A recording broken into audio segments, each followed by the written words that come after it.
Donc vous voyez, si nous nous comportons comme ça, si, je veux dire, si notre marche est mauvaise,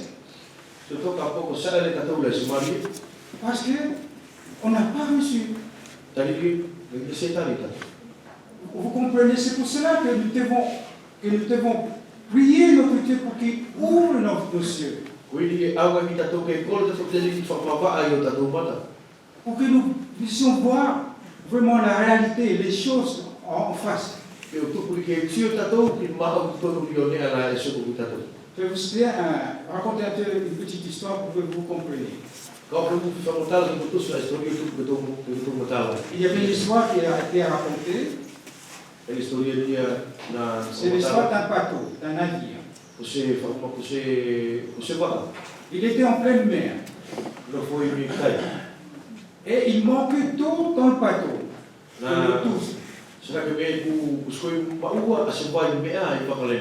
Et il a fait un appel de détresse. Mais entre-temps, il s'en s'est rendu compte, il est rentré dans l'embouchure du fleuve l'Amazonie. Il ne s'en rend pas compte, lui, le navire. Alors il a lancé cet appel de détresse. Alors quelqu'un qui l'a vu et il a su où il se trouve, il lui a répondu, buvez. Il avait de l'eau douce, mais il ne sait pas qu'il avait de l'eau douce. Et c'est beaucoup de chrétiens sont comme ça. On a des richesses, mais on ne sait pas. Et on a faim. On a soif. Et on te montre une sorte de vie nous nourrir. Alors qu'il a tout donné. Mais il n'a pas donné des leçons. Il a donné une personne. C'est qui cette personne? C'est Jésus-Christ. Vous voyez combien on est riche? Et nous avons cette richesse-là. Et pourtant, on ne le voit pas. Et le but des richesses que Dieu nous donne, c'est quoi? Ce n'est pas pour nous que nous s'enorgueillons. Non, ce n'est pas pour cela. Le but des bénédictions et des richesses qu'il nous donne, c'est de pourquoi faire? Pour que nous puissions, pour qu'il puisse nous rendre saints. Voyez, les richesses du chapitre 3 permettent à nous rendre saints, permettent la sainteté, c'est quoi? C'est la marche.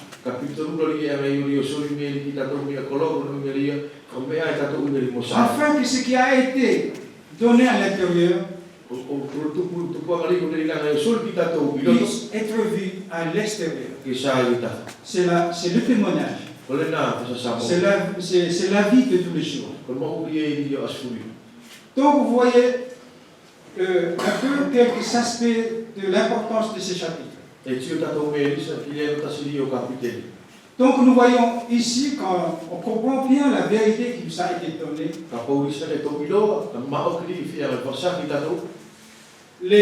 le standard, le niveau dans lequel nous devons arriver, c'est qui? C'est Dieu lui-même. Verset 432. Il nous dit, soyez bons les uns envers les autres, compatissants, vous pardonnant réciproquement, comme Dieu vous a pardonné en Christ.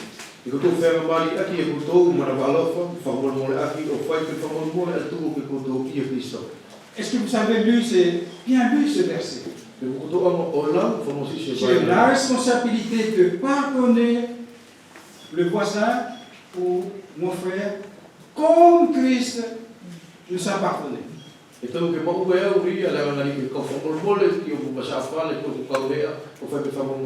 compte que le standard est élevé. Est-ce que c'est impossible? Non. S'il nous le dit, parce que c'est possible. Pardonnez comme Dieu nous a pardonné. Alors la question qu'on se pose. Est-ce que tu as pardonné à ton frère ou à ta soeur quand il t'a fait quelque chose? Normalement, Dieu nous a déjà pardonné nos fautes que nous n'avons pas encore fait. Tes fautes de l'année prochaine. Il a déjà pardonné. Est-ce que tu peux répondre à ton frère ou à ta soeur quand il vient t'excuser? Tu l'as déjà pardonné? Voyez-vous, le standard est élevé. Et pourtant, c'est ça que Dieu nous demande. De pardonner quand tu viens faire t'excuser devant toi. Tu lui dis, je l'ai déjà fait. Alors, vous voyez, c'est pratique la vie chrétienne. La marche avec Dieu, c'est facile si nous sommes avec lui.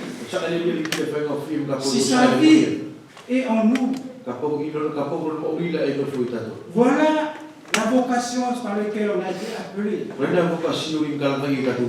Vivez au niveau de nos responsabilités.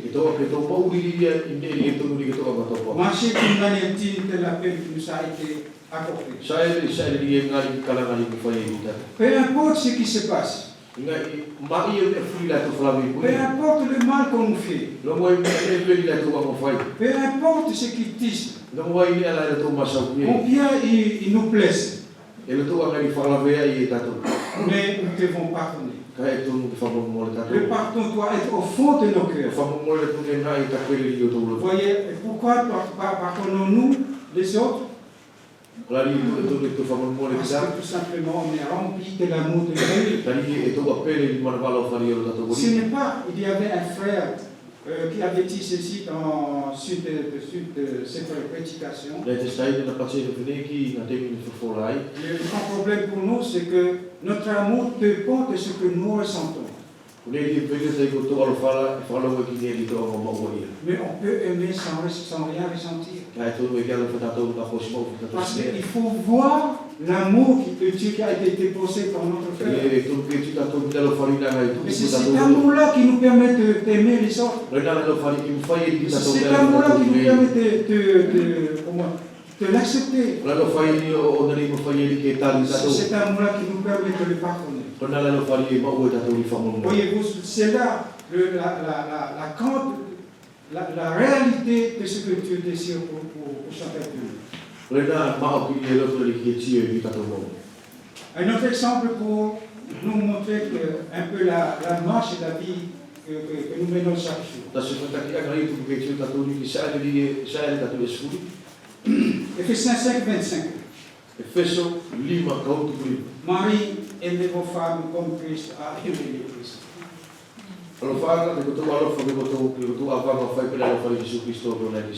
Oui, les hommes, il nous dit ici, vous les hommes, aimez vos femmes comme Christ, écoutez bien, comme Christ a aimé l'Église et s'est livré pour lui-même, et s'est livré lui-même pour elle.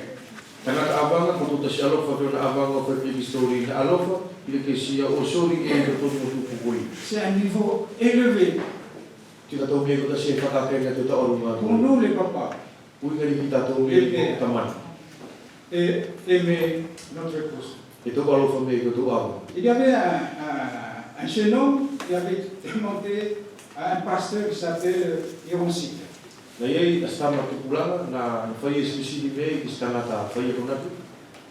avait dit, pasteur Ironcite. Le pasteur Ironcite, il cite le nom Ironcite. Il dit, j'aime trop ma femme. Je peux te déplacer ma femme avant le Seigneur. Et le pasteur, il lui répond ceci. Tu peux l'aimer d'une mauvaise manière. Et tu ne peux pas jamais l'aimer trop. Il fait référence à ça. Au verset d'Éphésiens. Il voulait simplement dire, aimez-la encore. Aimez-la davantage.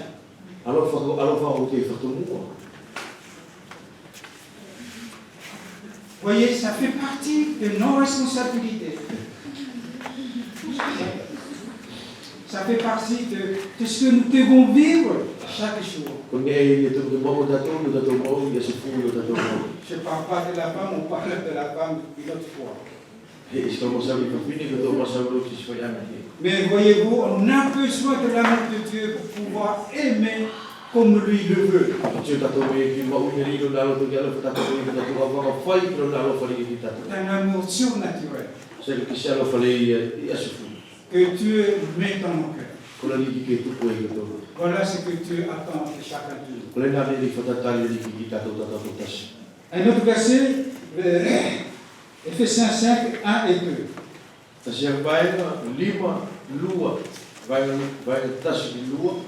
Devenez donc les imitateurs de Dieu comme les bien-aimés, comme les enfants bien-aimés.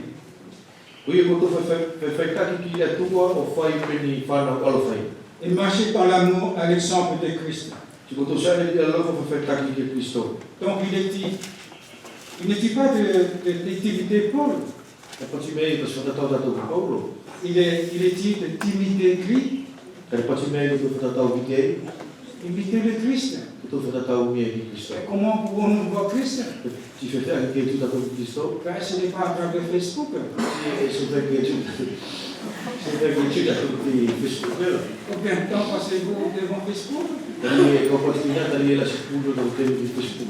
à travers la parole de Dieu, mes chers frères. On rigole, mais il faut qu'on se rende compte un peu de la réalité des choses. Je ne vous dis pas de croire curieux d'aller voir un peu Facebook, mais être équilibré. Fidèle à la part des choses. Tout cela, ça fait partie de la marche. Dieu ne nous demande pas d'aller vivre comme les moines. Il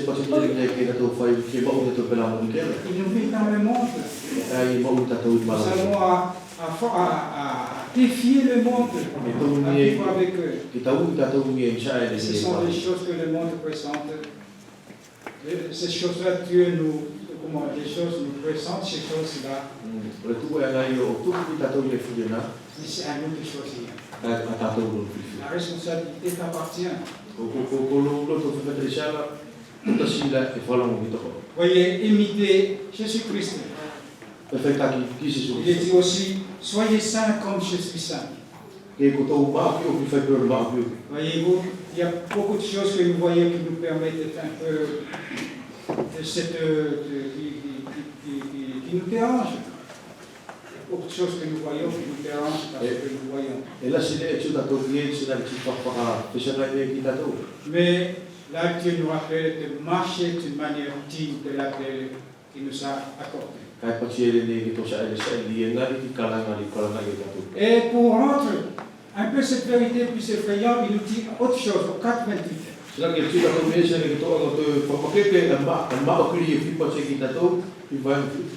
4:28. Que celui qui t'érope ne t'érope plus.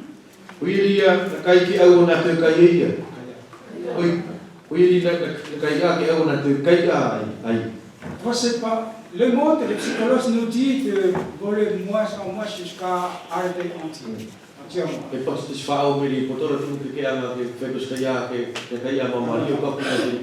Et malheureusement, c'est cela que souvent que beaucoup de chrétiens suivent.